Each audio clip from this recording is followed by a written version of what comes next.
Well, for a lot of people, the thought of speaking in front of a crowd can be nerve-wracking. Our next guest has a textbook that's reshaping the way public speaking is taught.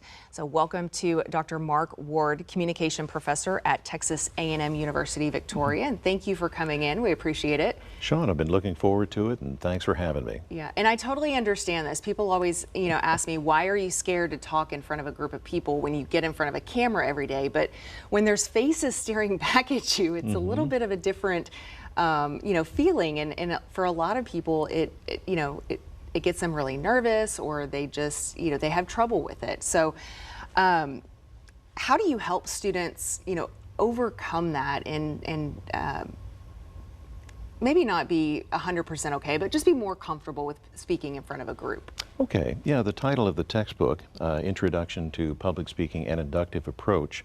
Probably the best way to explain what that is to start with its opposite, and that is, what is a deductive approach.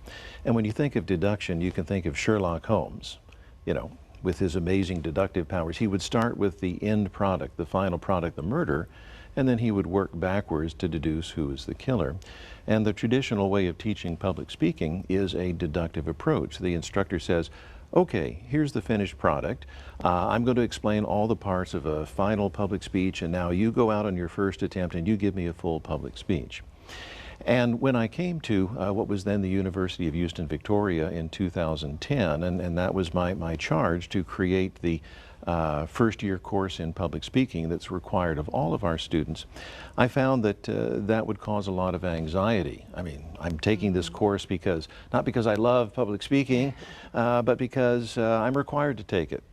And so I piloted an inductive approach, where essentially, think of it like constructing a building one brick at a time. So we take a full speech, we break it down into manageable parts, and we learn one skill one at a time. So maybe we'll start out learning, say, a 1 minute how to introduce a speech, and a 1 minute how to conclude a speech. And a student can make it through 1 minute. Not very difficult to do. They get some experience of success, they gain confidence, and it reduces anxiety. Public speaking textbooks is a very mature field, and the leading textbooks out there are probably like their 10th, 12th, 14th edition.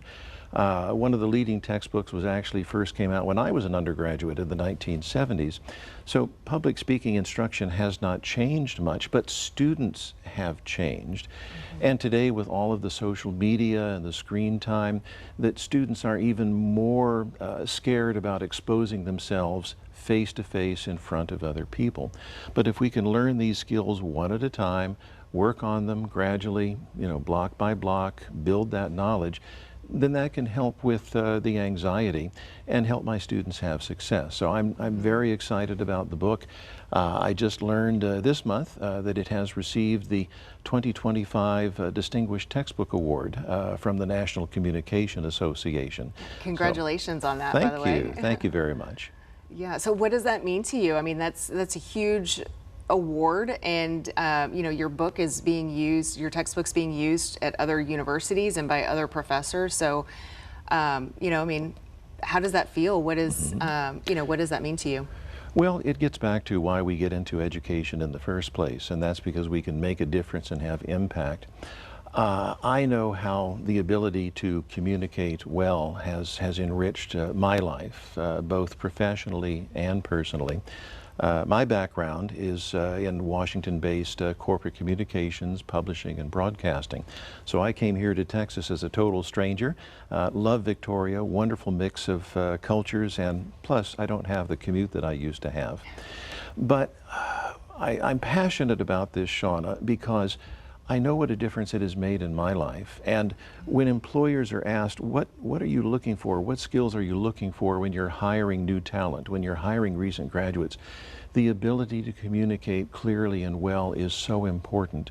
And, even in personal lives, being able to speak, communicate, have those effective skills. So what the award means to me is not so much, the plaque I'm going to be able to put on the shelf in my office, but just the validation that this is something that can make a difference with young people, with students, important life skills that they're going to be able to use with them throughout their careers and indeed in their personal life.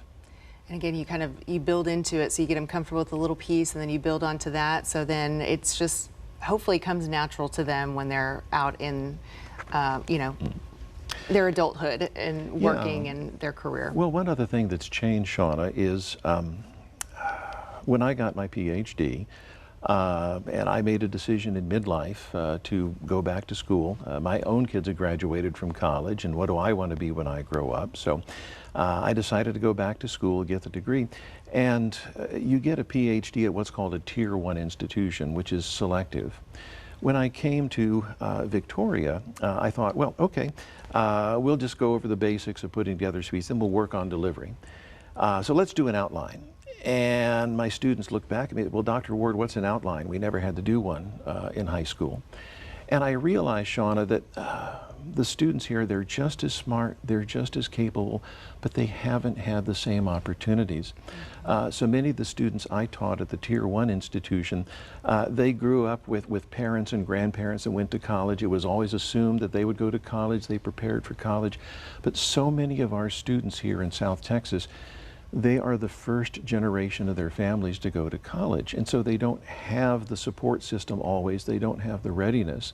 So I realized that I needed to meet them where they're at, and that's how we came up with the inductive approach, rather than just saying, okay, well, here's everything that goes into a full speech, give me a full speech. I said, okay, let's break it down, manageable bite-sized chunks where we can reduce the anxiety, you can get an experience of success. We'll put you in a small group to get that peer support.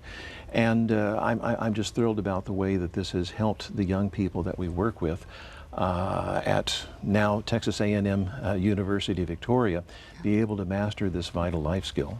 Really set them up for success. So. For sure. Well, thank you, Dr. Ward. Love to hear how communication skills are being taught today. I appreciate you coming in. Hey, appreciate you having me. Look forward to doing it again sometime. All right, well, thank you.